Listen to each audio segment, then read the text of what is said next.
Those who had taken Jesus led him away to Caiaphas the high priest, where the scribes and the elders were gathered together. Now the chief priests, the elders, and the whole council sought false testimony against Jesus, that they might put him to death. They took Jesus to the high priest, who questioned him. At first, Jesus stood before him silent, and witnesses were brought, and the witnesses gave their testimonies, but even their stories didn't agree. According to Jewish law, a man could not be accused unless by the testimony of 2 or more witnesses. Finally, the high priest looked at Jesus, and he said, "Are you the Christ, the Son of the Blessed? I adjure you by the living God that you tell us whether you are the Christ, the Son of God." Jesus replied, "I am." As soon as Jesus replied, the high priest tore his robe and said, "Is there any need for more witnesses?" Jesus was accused of blasphemy. The crowd began to ridicule him. They grabbed the whiskers of his beard and they yanked them out of his face. They began to spit at him. At one point, they covered his face and they hit him. And they said, "If you're the Son of God, tell me my name. Tell me, prophesy to me." And they abused him. The men who held Jesus mocked him and beat him. Then they spat in his face and beat him with their fists, and some slapped him, saying, "Prophesy to us, you Christ! Prophesy! Who is the one who struck you?" The officers struck him with the palms of their hands. They spoke many other things against him, insulting him. But they did not have the legal right to execute him.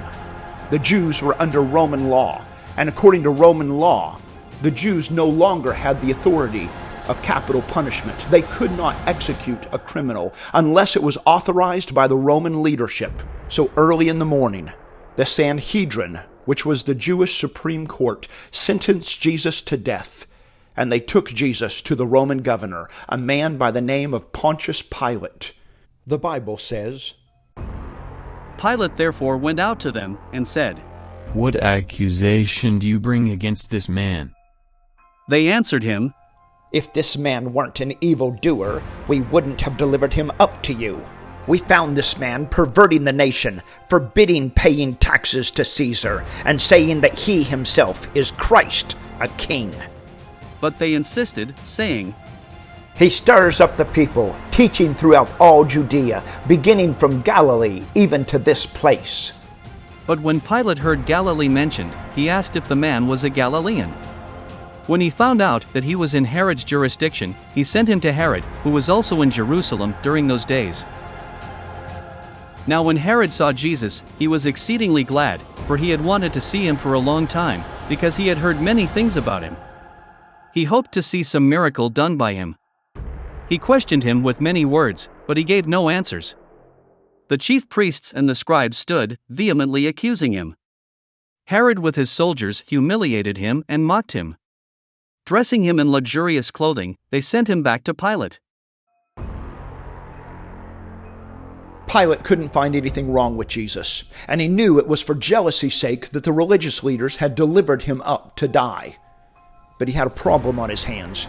The Roman governor was typically not in Jerusalem, but every Passover, the Roman governor would travel from Caesarea to Jerusalem to be on hand just in case a riot or a revolt broke out. After all, the Passover was a celebration of God's deliverance from Egypt. What if the Jews got it into their mind that they wanted to be delivered from the Romans as well? For this reason, extra Roman garrisons, soldiers would come into Jerusalem. The governor would come to be on hand to keep peace.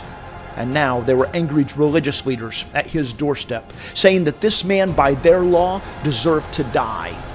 What was he to do? So Pilate, the Roman governor, decided to have Jesus scourged.